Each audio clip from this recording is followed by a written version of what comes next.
ಬೆಂಗಳೂರು ಮೈಸೂರು ನಡುವೆ ರೈಲ್ವೆ ಸಂಚಾರ ಮತ್ತು ಬಾಕಿ ಯೋಜನೆಗಳನ್ನು ಜಂಟಿಯಾಗಿ ಪರಿಶೀಲನೆ ನಡೆಸಿದ ಕೇಂದ್ರ ಸಚಿವರಾದ ಎಚ್.ಡಿ. ಕುಮಾರಸ್ವಾಮಿ ಮತ್ತು ವಿ. ಸೋಮಣ್ಣ ಅವರು ಮಂಡ್ಯದಲ್ಲಿ ಸಾರ್ವಜನಿಕರ ಜೊತೆ ಸಮಾಲೋಚನೆ ನಡೆಸಿದರು. ವಿಶೇಷ ರೈಲಿನ ಮೂಲಕ ಆಗಮಿಸಿದ ಸಚಿವದ್ವಯರನ್ನು ಭೇಟಿ ಮಾಡಿದ ಸಾರ್ವಜನಿಕರು ಕೆಲವು ಕಡೆ ರೈಲುಗಳ ನಿಲುಗಡೆಗೆ ಮನವಿ ಸಲ್ಲಿಸಿದರು. ಕನಕಪುರ ಮಳವಳ್ಳಿ ಮಾರ್ಗದ ರೈಲ್ವೆ ಕಾಮಗಾರಿಗಳಿಗೆ ಆಗ್ರಹಿಸಿದರು.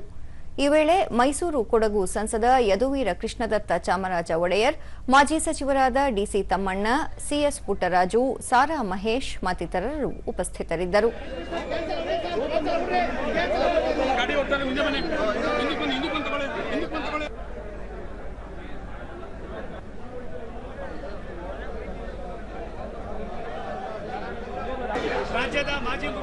ನಂತರ ಸಚಿವ ವಿ. ಸೋಮಣ್ಣ, ಕಳೆದ 4-5 ತಿಂಗಳಿನಿಂದಲೂ ರೈಲ್ವೆ ಮಾರ್ಗದಲ್ಲಿ ಕೈಗೊಳ್ಳಬೇಕಾದ ಯೋಜನೆಗಳ ಬಗ್ಗೆ ಕುಮಾರಸ್ವಾಮಿ ಅವರು ಚರ್ಚೆ ಮಾಡುತ್ತಿದ್ದರು.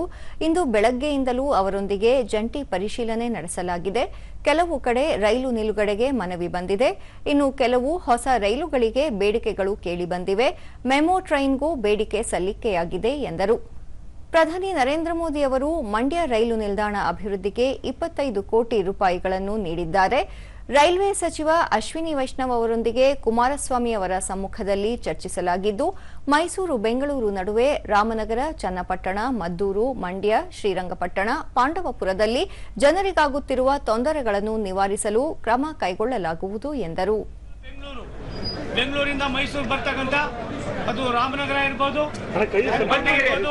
ಮದ್ದೂರು ಇರ್ಬೋದು, ಮಂಡ್ಯ ಇರ್ಬೋದು, ಶ್ರೀರಂಗಪಟ್ಟಣ ಇರ್ಬೋದು, ಪಾಂಡವಪುರ ಇರ್ಬೋದು, ಮತ್ತೆ ಮೈಸೂರು ಈ ಭಾಗದಲ್ಲಿ ಇರ್ತಕ್ಕಂಥ ಕೆಲವು ಸಾಮಾನ್ಯ ಜನರಿಗೆ ಆಗ್ತಕ್ಕಂಥ ಕೆಲವು ತೊಂದರೆಗಳು, ಕೆಲವು ಟ್ರೈನ್ಗಳಿದ್ದು ಬೇಡ ಬದಲಾವಣೆ ಆಗಿದೆ, ಅದನ್ನು ಸರಿಪಡಿಸಿ ಅನ್ನೋ ಮಾತನ್ನು ಹೇಳಿದ್ದೀರಿ.